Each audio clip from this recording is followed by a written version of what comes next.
I'm Molly. I'm about to teach you how and why to read your Gene Key profile. Let's get into it. This is Mirror Readings, and thanks for letting me be your mirror. So, if you have not yet made your free profile at genekeys.com, I highly recommend pausing this video and doing that. You'll have a way better idea of what I'm talking about. And yeah, just pause this video. Go do it real quick. Okay, so I'm assuming that you did it, and we're now ready to get this party started with your genius activation sequence, okay? Your life's work is where the gene keys begin and end. It goes through the challenge into your evolution, which then leads you to the breakthrough of your radiance. That's like your life force, your vitality. And that brings you to the core stability of connecting with your life's purpose. Our life purpose is our call to adventure. It's what sets us out to do our life's work. And I'm going to read you the definition of each gene key from Richard Rudd himself, who's the author and channeler of the system. A gene key, each one, is a universal attribute of consciousness. Each gene key is a multidimensional portal into your inner being, whose sole purpose is to activate your higher purpose that ultimately allows you to embrace your own divinity. And he believes that this system, and by the way, I believe it too, working with the gene keys has been absolutely magical, that it's activating a higher frequency of our DNA that is harmonizing us internally and allowing us to harmonize with the people and the world around us. I know it can be an intimidating amount of information, but the great paradox of the gene keys, I mean, it's full of paradoxes, but personally, I don't believe that we're anywhere near the truth of the human experience until we get to paradox. And that's like an indication that we're integrating duality. But one of the great paradoxes of the gene keys that I've discovered, and probably my favorite, is that despite the fact that it's so much information, by contemplating each little piece of it, each shadow, each node in the sequences, each line, I am discovering that the aspects of my soul's correction are very simple, and that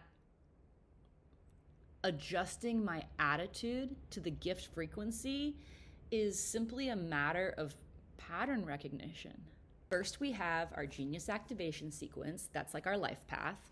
And then we move into the Venus sequence, which is our love path. And that is mostly related to relationships, but personally, I see it more broadly, that Venus sequence is about any relationship we have.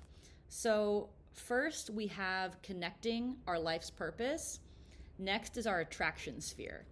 And that is, the attraction sphere is a reflection of what we are attracted to and what we magnetize into our field. So after that, we have our IQ, which is our intelligence quotient. And IQ is related to some kind of imprint we received when we were ages 14 to 21. So overcoming that challenge, we move through to the EQ, which is our emotional quotient. Emotional quotient has, again, some kind of corresponding imprint that occurred from ages 7 to 15.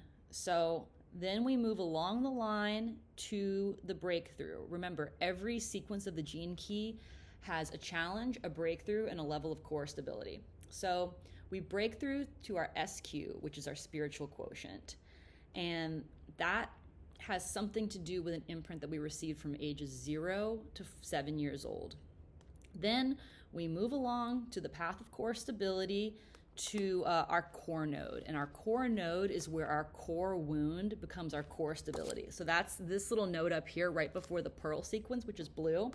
So that node is both red and blue because it's connecting our Venus sequence of love to our pearl sequence of prosperity. And it's a really, really important gene key. It's probably one of the most important ones besides our life's work and our purpose, because it's where our core wound becomes our core stability, and probably like the most important example of all of how our shadow frequency is just the other side of the coin of our gifts. One more point of clarity on the Venus sequence before we move to the pearl is that our IQ, EQ, and SQ is how we connect in relationships through the mind, through the heart, and spiritually.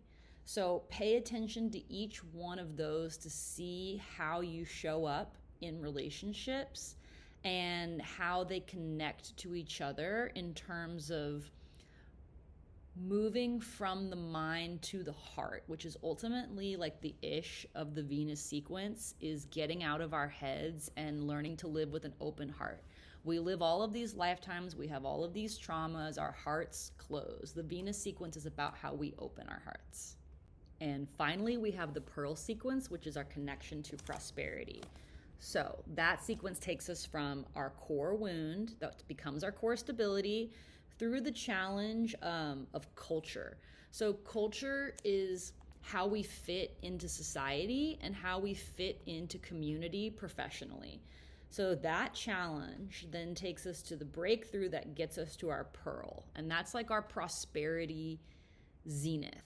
And that brings us back to the core stability of connecting with our life's work, which Gene Keys also calls our personal brand. And that can be like literally your personal brand, or it can be a metaphor for how you show up in the world. But it's where your prosperity connects back to your life's work that is sort of the ultimate essence of the best way we can be perceived, or the worst way in our shadow.